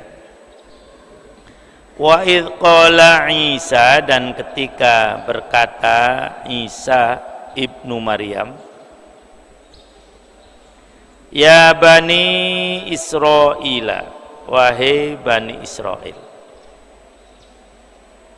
inni Rasulullah, sesungguhnya saya ini utusan Allah, ilaikum, kepada kalian, musaddiqa, dengan membenarkan,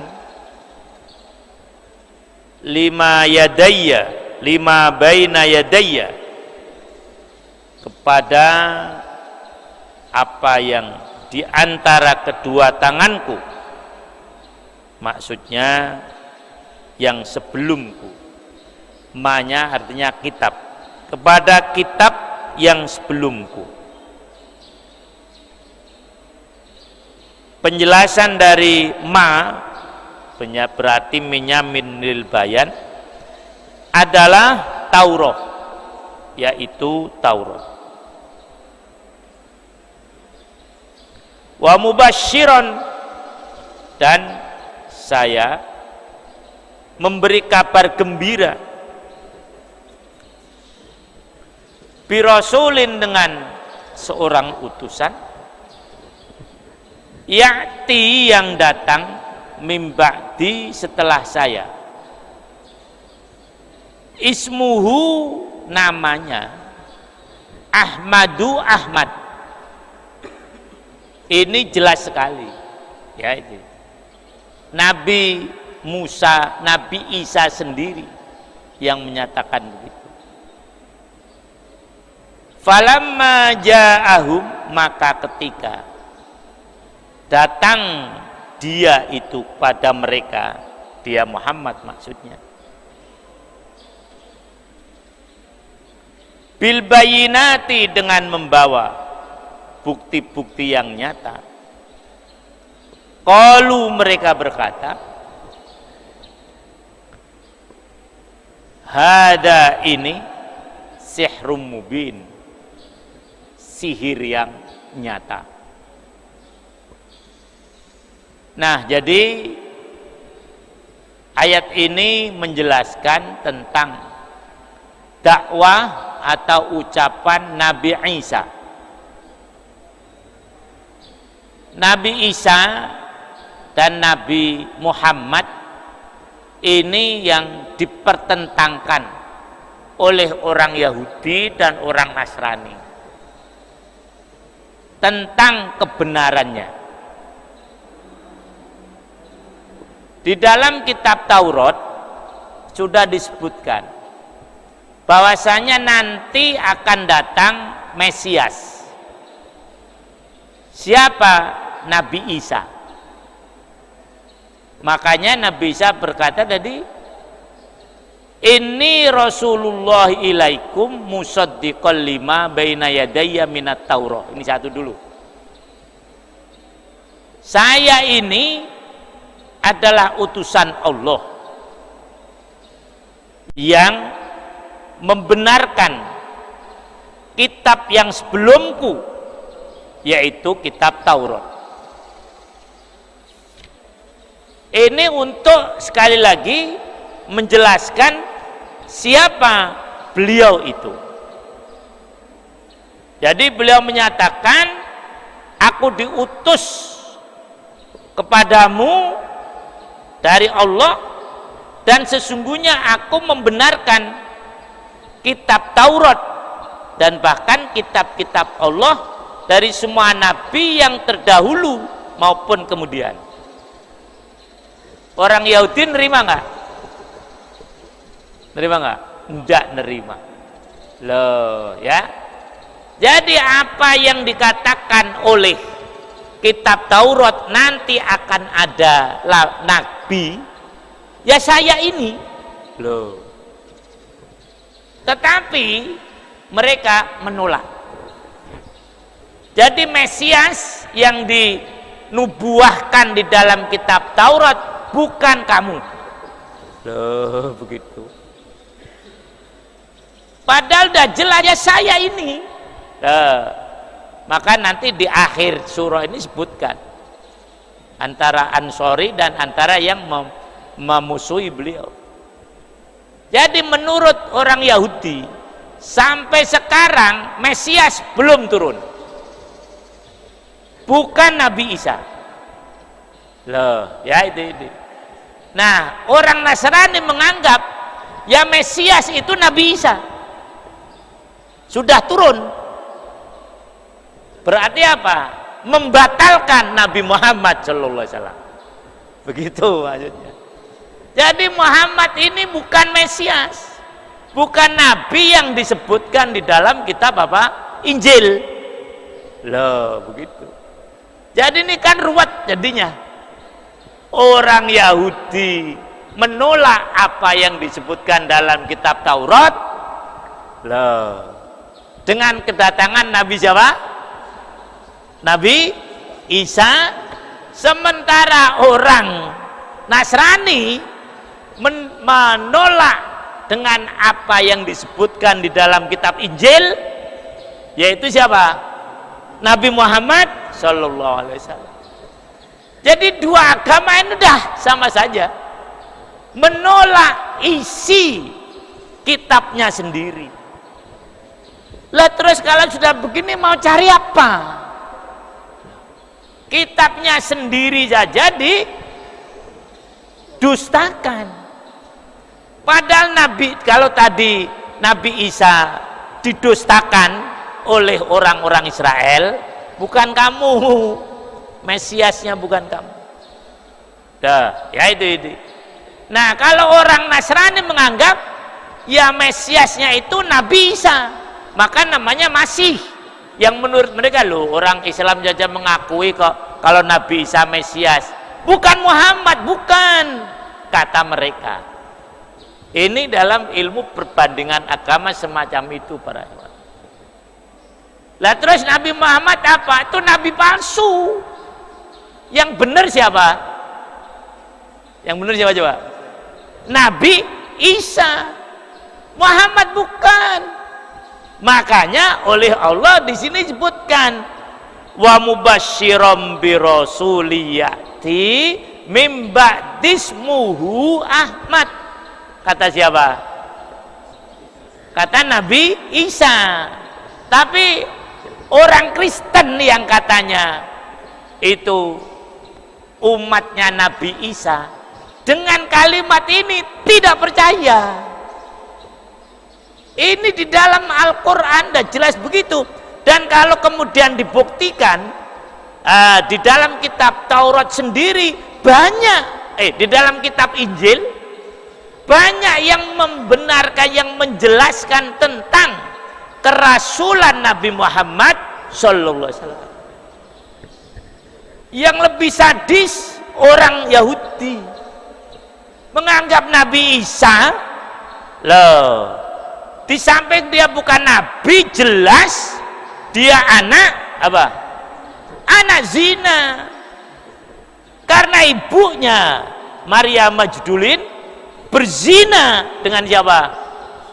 Dengan Yusuf An-Najjar, carpenter, tukang kayu.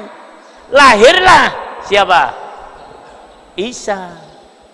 Lah ini kan perbedaannya dahsyat sekali. Orang Yahudi menganggap anak zina, sementara orang Nasrani menganggap ini Tuhan. Bayangkan saja. Tapi mereka bisa rukun loh kalau menghadapi umat Islam. Loh, Tuhannya dilecehkan serendah-rendahnya loh. Jadi yang kamu anggap Tuhan itu, wahai orang Kristen, itu anak zina, kata siapa? Yahudi. Tuh, semacam itu. Nah, maka dari itu ya memang tidak benar dua-duanya. Ini perspektif kita sebagai umat Islam. Nah, sementara Nabi Isa menyatakan nanti akan muncul Nabi setelah saya, namanya Ahmad, tidak mau menerima juga. Maka di dalam tafsir yang saya hadapi ini, baik Ibnu Katsir maupun Al-Marawi, disebutkan tentang siapa Nabi Muhammad sallallahu alaihi wasallam yang disebut di dalam kitab Injil. Ini saya bacakan bahasa Indonesianya. Apa? Injil, hampir semuanya Injil. Ya itu. Nah, jadi di dalam pasal yang ke-20 kitab kelima menjelaskan. Ini juga di dalam kitab Taurat sendiri sebelum dirubah-rubah. Allah, kata mereka ya, datang dari Sinai, menjelma di Seir, dan muncul di Bukit Paran. Paran itu Mekah, nggak ada yang membantah. Dan diiringi berpuluh-puluh ribu pengiring suci sebelum di sebelah kanannya. Sinai adalah tempat turunnya wahyu kepada Musa. Seir tempat turunnya wahyu kepada Isa. Dan Paran, pegunungan Mekah, ini dalam kitab Taurat pasal 20 kitab kelima, di sana menjelaskan bahwa Mekah dan Paran, pegunungan Mekah, adalah tempat turunnya wahyu kepada Muhammad sallallahu alaihi wasallam. Ini di dalam kitab apa? Taurat. Loh, nanti di Injil ada lagi. Kemudian di pasal yang ke-11 masih dalam kitab ini juga disebutkan, wahai Musa, sesungguhnya aku akan menegakkan Bani Israel, seorang nabi dari saudara-saudara mereka seperti engkau. Aku tempatkan firmanku di dalam mulutnya, dan dia mengatakan kepada mereka apa yang aku perintahkan kepadanya. Dan barang siapa yang tidak menerima ucapan nabi yang berbicara atas namaku, maka aku dendam, kata Allah, padanya dan kepada keturunannya. Ini jelas. Nabi Allah berkata pada Nabi Musa alaihissalam tentang nanti akan turunnya Nabi Muhammad sallallahu alaihi wasallam. Nah, sekarang dalam kitab Injil terdapat nubuah tentang beliau. Di Injil Yohanes pasal 15, Yesus berkata, tetapi penghibur yaitu Roh Kudus yang akan ditulis oleh bapak-bapak akan mengajarkan sesuatu kepadamu. Barang siapa tidak mengasihi aku, dia tidak menuruti kata-kataku. Dan perkataan yang kamu dengar itu bukanlah dariku, melainkan dari Bapa yang mengutusku. Semuanya itu aku katakan kepadamu selagi aku bersama-sama dengan kamu. Tetapi penghibur, yaitu Roh Kudus, akan diutus oleh Bapakku, akan mengajarkan segala sesuatu kepadamu dan mengingatkan kamu akan semua yang aku katakan padamu. Demi sejahtera aku tinggalkan bagimu, damai sejahtera aku berikan padamu. Janganlah gelisah dan gentar hatimu. Aku pergi, tetapi aku akan kembali padamu. Sekiranya kamu mengasihi aku, kamu tentu bersukaria karena aku pergi kepada Bapa. Nah, ini di dalam kitab Injil, yang kemudian di sana ada kalimat begini dalam bahasa Arabnya, wal faru qalidu lafdin yu'dhanu bil hamdi fasarahu ba'duhum bil hamadi wa ba'dum bil hamidi fa fi matlul isyaratun ila ismi alaihissalam Ahmad. Roh Kudus adalah lafaz yang menunjukkan pujian. Sebagian dari mereka menafsirkan yaitu orang yang terpuji, sedang sebagian menafsirkan dengan barang, dan di dalamnya terdapat isyarat mengenai nama Rasulullah yaitu Ahmad. Nah, jadi di dalam kitab Injil sendiri disebutkan semacam itu. Oleh karena itu para ikhwan semuanya, memang tidak ada barometer yang lebih tepat untuk menjelaskan tentang siapa Rasulullah Sallallahu Alaihi Wasallam selain dari Al-Quran dan juga kitab-kitab yang sebelumnya yang memang membenarkan kitab Al-Quran sebelum dirubah-rubah oleh, dan Allah Maha Bijaksana, mereka merubah yang lain, tapi pas ayat ini mereka tidak mampu merubah, mungkin dilewatkan oleh Allah Subhanahu wa Ta'ala, bisa saja. Nah, itulah para ikhwan semuanya.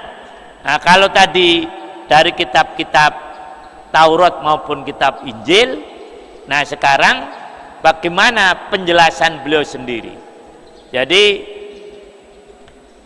ketika menjelaskan ayat ini, Ibnu Katsir berkata, yakni at-Taurat qad basyarat bi, kitab Taurat telah memberikan kabar gembira kepadaku tentang aku. Wa ana misdaqu ma akhbartu anhu, dan saya dalam membenarkan akhbarat anu apa yang dia ceritakan. Wa ana mubasyirun biman ba'di, dan saya merupakan pemberi kabar gembira dengan yang setelah saya.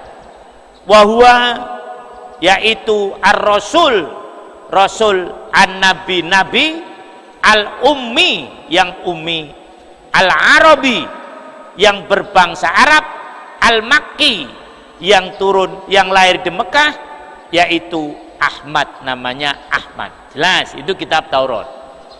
Fa Isa alaihissalam huwa khatimu anbiya'i Bani Israel. Waqad aqama fi mala'i Bani Israel mubasyiran bi Muhammadin.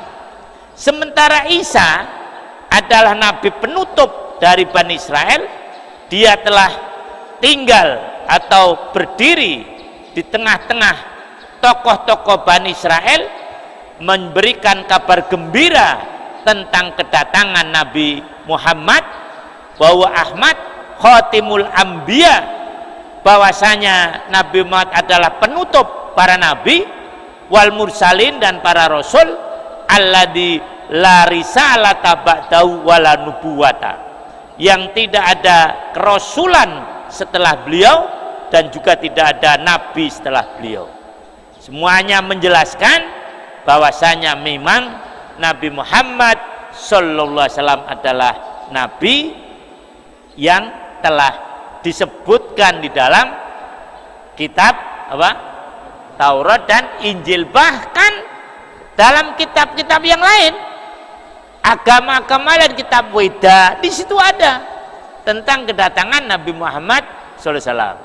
Kitab yang orang agama Hindu ada juga tentang kedatangan Nabi Muhammad. Yang baru viral kan ada seorang pendeta yang masuk Islam, dia anak pendeta, yaitu calon pendeta, sekolah di sekolah tinggi agama Hindu, stah namanya, yaitu. Nah, Saya masuk Islam bukan karena didakwai oleh orang Islam. Saya masuk Islam bukan karena teman-teman saya, bukan. Saya masuk Islam bukan karena diberitahu, bukan. Tapi saya masuk Islam karena saya membaca kitab agama Hindu yang di situ menyebutkan kedatangan Nabi Muhammad. Maka saya masuk Islam akhirnya. Loh, macam itu.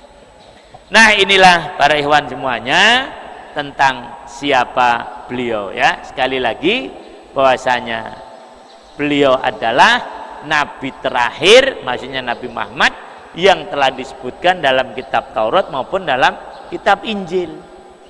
Maka dari itu kalau sampai kita membenarkan ada nabi yang lain, sementara orang-orang Nasrani tidak mengakui siapa? Nabi Muhammad sallallahu alaihi wasallam. Padahal itu ada di dalam kitab Injil mereka. Mereka menganggap Mesias itu ya Nabi Isa. Loh, jadi begitulah kurang lebih para hewan semuanya ya. Jadi tadi saya ulangi, orang Yahudi tidak mengakui Isa sebagai nabi yang disebutkan dalam kitab Taurat. Orang Nasrani tidak mengakui Muhammad sebagai nabi yang disebutkan dalam kitab Taurat. Nah, kitab apa? Injil. Nah, orang Yahudi menganggap nabi itu adalah Nabi Isa, Nabi Musa. Setelah Nabi Musa belum datang Mesias, ketika Nabi Isa datang menganggap beliau sebagai anak zina. Yang paling dapat memberikan penghargaan dan penghormatan kepada Nabi Isa tidak ada lain kecuali Nabi Muhammad sallallahu alaihi wasallam. Dan inilah yang kemudian menyebabkan Najasyi masuk Islam. Ketika rombongan muhajirin dari Mekah yang kemudian diketahui mereka lari ke Habasyah, dikejar oleh orang-orang musyrik dengan membawa hadiah yang banyak dengan harapan Najasyi tidak mau menerima rombongan para muhajirin tadi, dan juga yang diutus adalah diplomat ulung antara Amr bin As yang ngomongnya memang pintar ya itu. Nah, dia minta supaya muhajirin itu dipulangkan pada mereka ke Mekah. Tetapi ya, namanya raja ya, sudah tentu tidak seperti itu. Saya belum bisa mengizinkan mereka tetap atau pulang sebelum saya bertemu sendiri dengan mereka. Nah, maka kemudian asalnya raja belum tahu di mana dia tempat tinggal. Memang ada di sini, iya. Ya itu. Coba cari. Ketemu. Kamu suruh ngadep raja, ya sudah. Kemudian Ja'far bin Abi Thalib menyatakan biar saya dah juru bicaranya. Dah, ya itu. Maka delegasi kafir Quraisy dengan rombongan muhajirin semuanya bertemu di hadapan raja tadi. Saya ingin dengar langsung dari orang ini. Dah, kamu sekarang ceritakan. Kamu ini konfrontir ya. Kamu cerita soal orang-orang yang hijrah ini, yang pindah, yang lari dari tempat kamu. Dia cerita, dia itu mengakui kalau ada nabi ada orang yang mengaku sebagai nabi, dia menjelek-jelekkan agama dan seterusnya. Dah sampai di situ. Pokoknya menjelek-jelekkan inilah. Nah, sekarang coba Anda ngomong, benar nggak yang dikatakan oleh dia? Nah, Ja'far bin Abi Thalib kemudian cerita, antara lain sampailah kemudian kepada Nabi Isa, karena ini tadi Amr bin As dan teman-temannya menyatakan, nih ya, Tuhanmu dijelek-jelekkan oleh orang ini. Memang kamu jelek-jelekkan Tuhan kami, sebutkan bahwasanya ada orang yang diutus kepada kami namanya Muhammad, kemudian kami percaya pada dia. Tak, Najasyi ingat, nah, ini mah yang disebutkan dalam kitab apa? Injil. Lah, ya itu. Bahwasanya kami menganggap Isa itu adalah Ruhullah, dia adalah putra Maryam, dan dia adalah utusan Allah, dia bukan Tuhan, dan seterusnya. Mikir lagi. Nah, yang benar ini, kamu salah. Oh, ya ini. Maka langsung dia bilang, hadiah balikan. Ambil semuanya, kembalikan. Nah, dan orang ini biar tetap di sini. Kamu aja yang pulang sana. Dia akan saya lindungi orang ini, berapapun dia lamanya di sini. Kemudian akhirnya malah di hadapan mereka, saksikan kalau saya mengikuti agama orang ini. Langsung begitu. Seandainya saya bukan raja, saya ingin menjadi pembantunya. Maksudnya pembantu Nabi Muhammad Sallallahu Alaihi Wasallam. Tapi karena kedudukan saya sebagai raja, cukup saya di sini saja mengakui dia sebagai nabi. Syahadat dia, asyhadu alla ilaha illallah wa asyhadu anna Muhammadar Rasulullah. Nah, inilah yang kemudian digambarkan dalam surah Al-Maidah, wa idza sami'u ma unzila ila rasuli tarayunahum tafidu minad dam'i mimma arafu minal haq, dan seterusnya. Nah, kemudian Ja'far membacakan surah Maryam, dan para pendeta mendengar, mereka menangis semuanya. Dan akhirnya memang disitulah raja menyatakan diri sebagai orang Islam. Nah, ini. Tetapi loh, ada tetapinya. Di antara orang yang hijrah tadi justru malah ada yang masuk Nasrani. Loh kan? Ya itulah istrinya Ummu Habib, suaminya Ummu Habibah, menantunya Abu Sofyan. Nah, ya gitu. Yang akhirnya kemudian karena suaminya masuk Nasrani, akhirnya cerai. Akhirnya Ummu Habibah dinikah oleh Rasulullah SAW sebagai wakilnya Najasyi. Nah, mewakilkan beliau untuk meminang dan menerima ijab dan kabulnya. Tetapi Rasul tetap mengirim mas kawin dari Madinah. Jadi begitulah para hewan semuanya. Dinamika orang beragama ya di sini. Yang di sini Kristen masuk Islam, yang di sini Islam masuk apa? Kristen. Masya Allah. Nah, jadi inilah ayat yang sekali lagi menjelaskan bahwasanya memang Nabi Muhammad Sallallahu Alaihi Wasallam adalah Nabi yang telah disebutkan oleh Allah, baik di dalam kitab Taurat maupun dalam kitab Injil. Nah, ditutup falamma ja'ahum bil bayyinati qalu hadza sihrum mubin. Ketika datang kepada mereka Ahmad, ini fa'ilnya ja'a ini adalah Nabi Muhammad Sallallahu Alaihi Wasallam, sebagaimana yang sudah disebutkan di dalam kitab Taurat maupun dalam kitab Injil. Apa reaksi mereka?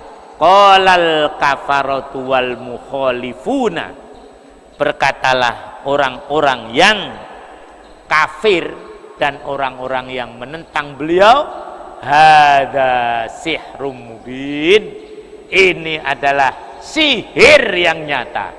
Loh ya, jadi mukjizat Rasulullah Sallallahu Alaihi Wasallam, dari yang paling kecil ya sampai yang paling besar ya, ini termasuk pembelahan bulan yang dulu sudah kita bicarakan dalam kitab surah Al-Qamar ya, ini mereka anggap itu adalah sihir semata-mata. Jadi begitulah para ikhwan, sehingga beliau akhirnya musuhnya 3. Siapa pertama? Orang Yahudi, yang kedua orang Nasrani, yang ketiga orang kafir sendiri, orang kafir Mekah ya, ini yang memang tidak beragama. Yahudi tidak, Nasrani juga apa? Tidak. Itulah yang disebut dengan al-kafarah al-mukhalifun. Mereka tidak mau menerima apa yang dibawa oleh Rasulullah SAW, bahkan mereka menyatakan bahwasanya yang beliau buat adalah sihir yang nyata, tidak diragukan lagi, ini sihir. Lah gitu mungkin masih gitu. Ini benar-benar apa? Sihir. Wallahu a'lam bishawab. Demikian satu ayat, mudah-mudahan lebih mantapkan kita untuk tidak ikut-ikutan apa yang dilakukan oleh orang Nasrani ya pada waktu-waktu akhir ini ya. Mudah-mudahan manfaatnya. Hayanah tatim bi kafaratil majlis. Subhanakallahumma wa bihamdik asyhadu an la ilaha illa anta astaghfiruka wa atubu ilaik. Ala faminkum wa syukran. Assalamualaikum warahmatullahi wabarakatuh.